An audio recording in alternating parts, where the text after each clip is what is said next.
Hello students, Neena Hindi classes में आपका स्वागत है। आज हम कक्षा 9वीं पाठ्य पुस्तक क्षितिज एनसीईआरटी का काव्य खंड पढ़ेंगे। अभी तक हमने गद्य खंड पढ़ा था जिसमें कहानियां, निबंध, ठीक है, ये सब चीजें होती हैं। अब हम पढ़ेंगे काव्य खंड जिसमें होती हैं कविताएं, साखियां, शबद, दोहे आदि। तो हम सबसे पहले पढ़ेंगे, सबसे पहला जो इसमें है साखियां हैं कबीर जी की, ये हम पढ़ेंगे। तो इन साखियों में कबीर जी हमें क्या बता रहे हैं? इसमें वे एक सच्चे संत के लक्षण बता रहे हैं। वास्तविक प्रेम का क्या महत्व है, वास्तविक प्रेम क्या है, ये हमें बता रहे हैं। और ज्ञान का क्या महत्व है, ये हमें वो बता रहे हैं।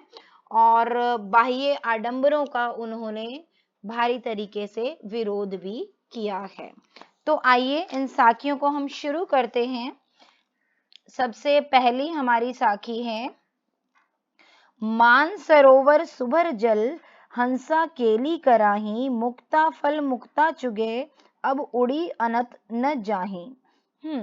यहाँ पर कबीर दास जी हमें क्या बता रहे हैं? वो कह रहे हैं कि मान सरोवर का जो जल है सुभर मतलब पूरा भरा हुआ मान सरोवर जो है, जो सरोवर है, वो तालाब है, वो पूरा भरा हुआ है। और उसमें हंस जो हैं वो केली मतलब क्रीड़ा कर रहे हैं, खेल रहे हैं। और वो क्या कर रहे हैं? मुक्ता में से मुक्ता फल निकाल रहे हैं, मतलब सीपी में से मोती चुग रहे हैं। और उसके बाद वो कहीं नहीं उड़ते, क्योंकि उनको लगता है कि ये सरोवर ही जो है उनका संपूर्ण संसार है, उनको इसी में ही आनंद आ रहा है, वो उसमें क्रीड़ा कर रहे हैं, मोती चुग रहे हैं, तो वो इसी में ही मगन है और वो कहीं नहीं उड़ पाते। ठीक उसी प्रकार, ये तो इसका शाब्दिक अर्थ हो गया। वास्तव में इसके द्वारा लेखक कवि हमें क्या समझाना चाहते हैं? वो हमें समझाना चाहते हैं कि जिस प्रकार से हंस उस सरोवर में ही, मान सरोवर में ही पूरी तरीके से मगन है और वो उससे बाहर नहीं आना चाहता, क्योंकि उसमें उसको खेल भी मिल रहा है, उसको मोती, जो बेशकीमती मोती उसे मिल रहे हैं, तो उसमें उसको सब कुछ मिल रहा है, वो उससे बाहर नहीं आना चाहता। इसी प्रकार से मनुष्य जो है वो भी इस सांसारिक मोह माया में फंस गया है।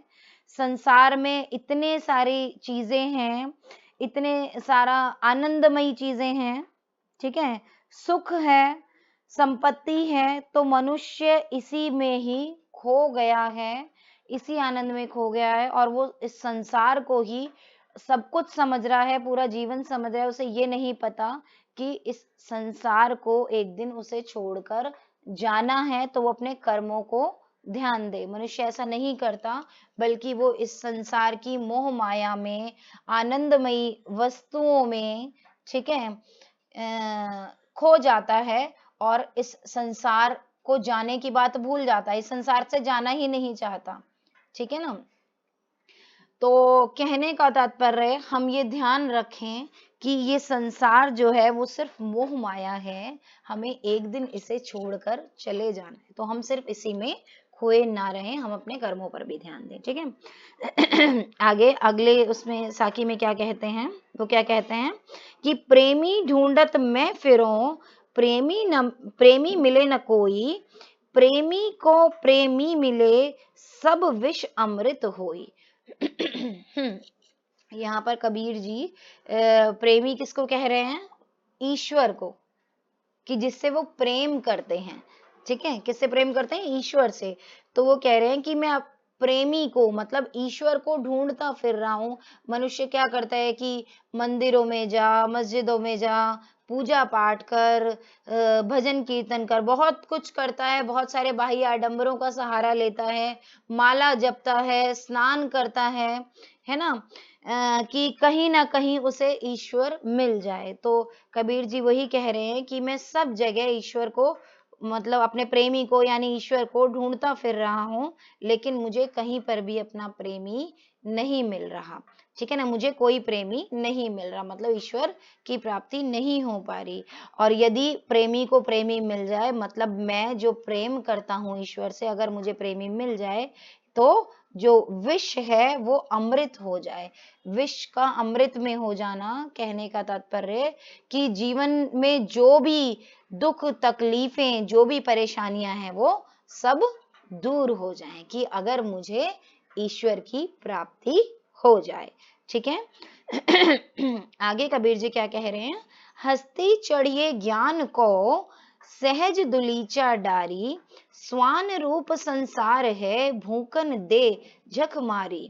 हाँ, हस्ती मतलब हाथी। यहाँ पर कबीर जी कह रहे हैं कि ज्ञान रूपी हाथी पर चढ़ जाओ, सहज दुलीचा डारी, और उस पर दुलीचा मतलब है कालीन, छोटी सी मैट जिसे कहते हैं, कि उसे उस पर सहज रूपी कालीन उस पर बिछा लो, डाल लो।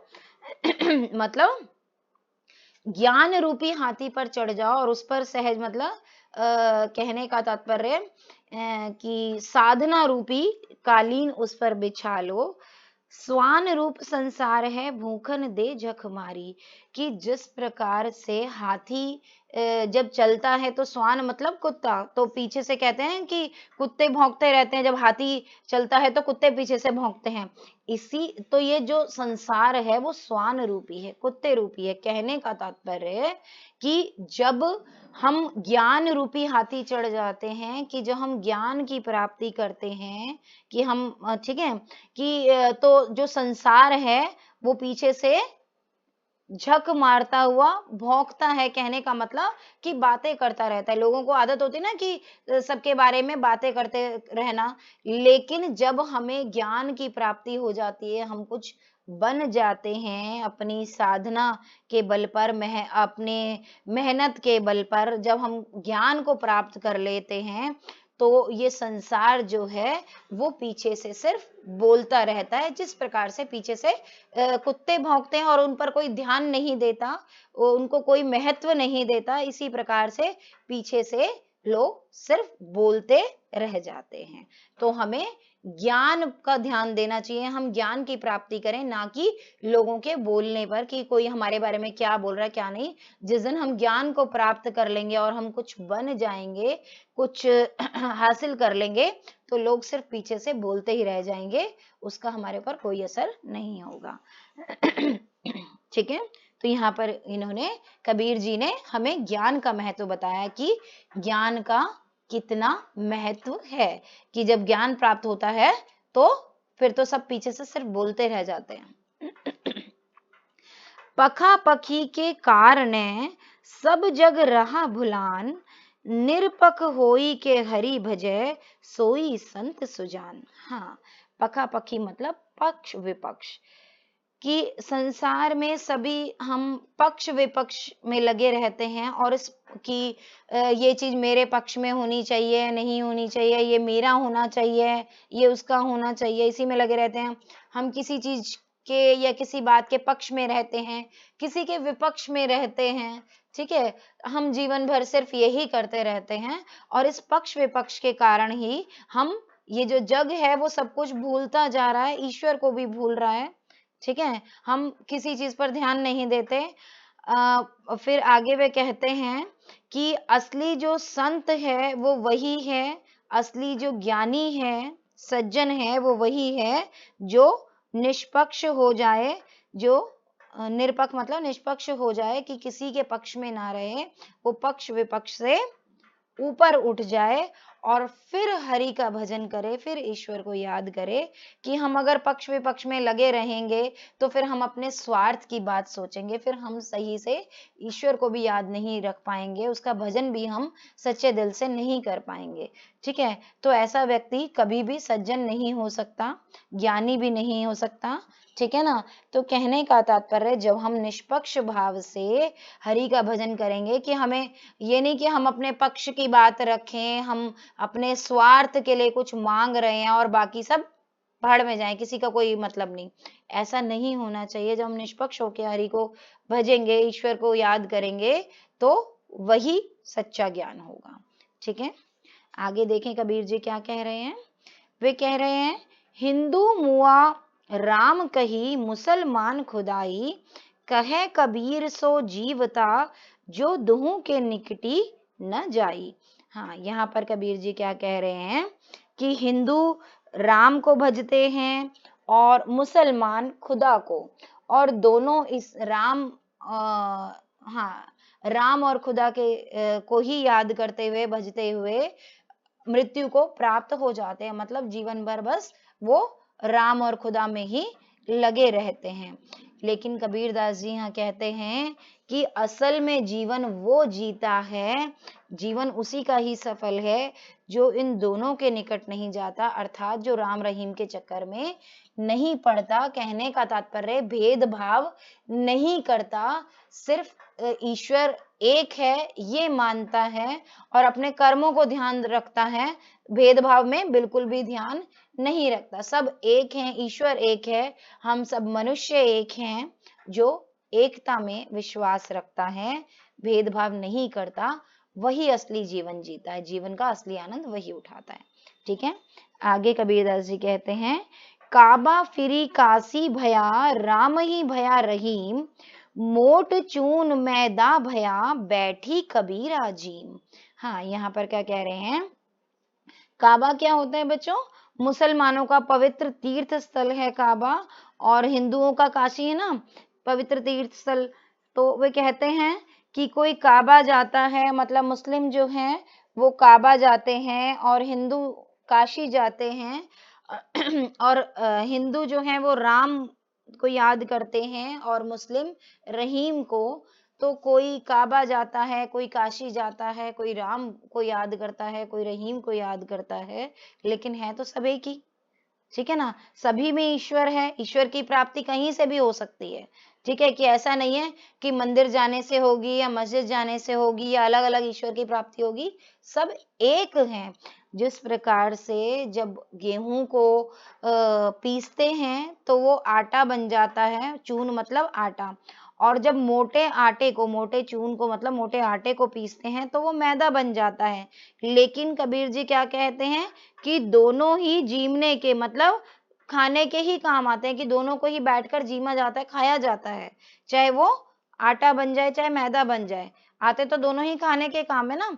तो इसी प्रकार से चाहे हम राम भजें, चाहे रहीम भजें, चाहे काबा जाए, चाहे काशी जाएं, सभी से उस एक ईश्वर की प्राप्ति होती है जिसने ये संसार बनाया है, जिसने हम सबको बनाया है। इसलिए हम भेदभाव को छोड़कर ईश्वर की एक सत्ता में विश्वास रखें और इंसानियत में विश्वास रखें। ठीक है, आगे देखें कबीर जी क्या कहते हैं। वे कहते हैं, ऊंचे कुल का जन्मिया जे करनी ऊंच न होई, सुबरन कलश सुरा भरा साधु निंदा सोई। यहाँ कबीर जी कहते हैं कि जो ऊंचे कुल में जन्मा हो, संसार में बोलते हैं ना, ये ऊंचे कुल का है, ये नीचे कुल का है, ये इस कुल का है, ये उस कुल का है। ठीक है, जातिगत भेदभाव होते हैं। ठीक है, तो कहते हैं जो ऊंचे कुल का जन्मा हो, लेकिन उसकी करनी मतलब उसके कर्म जो हैं वो अगर ऊंचे ना हो, कि अगर उसके कर्म खराब हो तो भी वो अपने कुल का नाम डुबो देता है। कहने का तात्पर्य कि कर्म ऊंचे होने चाहिए, कर्म अच्छे होने चाहिए, चाहे व्यक्ति किसी भी कुल में जन्मा हो, हमें कुल का भेदभाव नहीं करना चाहिए, क्योंकि वो हमारे कर्म नहीं बनाता। कर्म इंसान को खुद करने होते हैं, तो हमारे कर्म अच्छे होने चाहिए, भले ही हम किसी भी कुल में जन्म लें। जिस प्रकार से सुबरन मतलब सोने का, कलश मतलब कलश, और सुरा मतलब शराब, के जिस प्रकार से अगर सोने के कलश में शराब भर दे तो वो कोई अच्छी चीज थोड़ी ना बन जाएगी, क्या वो शराब नहीं रहेगी? भले ही कलश सोने का हो, शराब तो शराब ही रहेगी ना, तो निंदा तो उसकी होएगी। ठीक है ना, कबीर जी कहते हैं तो निंदा मतलब बुराई तो उसकी होएगी, वो बुरी चीज ही रहेगी, भले ही वो सोने के कलश में रखी गई है। इसी प्रकार से कर्म अगर बुरे हैं तो वो बुरे ही हैं, अच्छे हैं तो अच्छे हैं, भले ही व्यक्ति किसी भी कुल में जन्म ले, चाहे वो ऊंचे चाहे नीचे, कर्म अच्छे होना जरूरी है। तो बच्चों, कैसी लगी ये वीडियो? उम्मीद करती हूँ पसंद आई होगी, और कबीर दास जी की साखियों से बहुत कुछ सीख भी मिली होगी कि हमें वास्तविक प्रेम की ओर ध्यान देना चाहिए, जो कि ईश्वर है। ठीक है। और ईश्वर प्राप्ति के भिन्न भिन्न मार्ग नहीं ढूंढने चाहिए, बाह्य आडंबरों में विश्वास नहीं करना चाहिए और अपने कर्मों में विश्वास रखना चाहिए। तो बच्चों, उम्मीद करती हूँ आपको मेरी वीडियो पसंद आई होगी। अगर पसंद आई हो तो उसे लाइक, शेयर और चैनल को सब्सक्राइब जरूर करें। जल्द ही मिलते हैं अगली वीडियो में। धन्यवाद।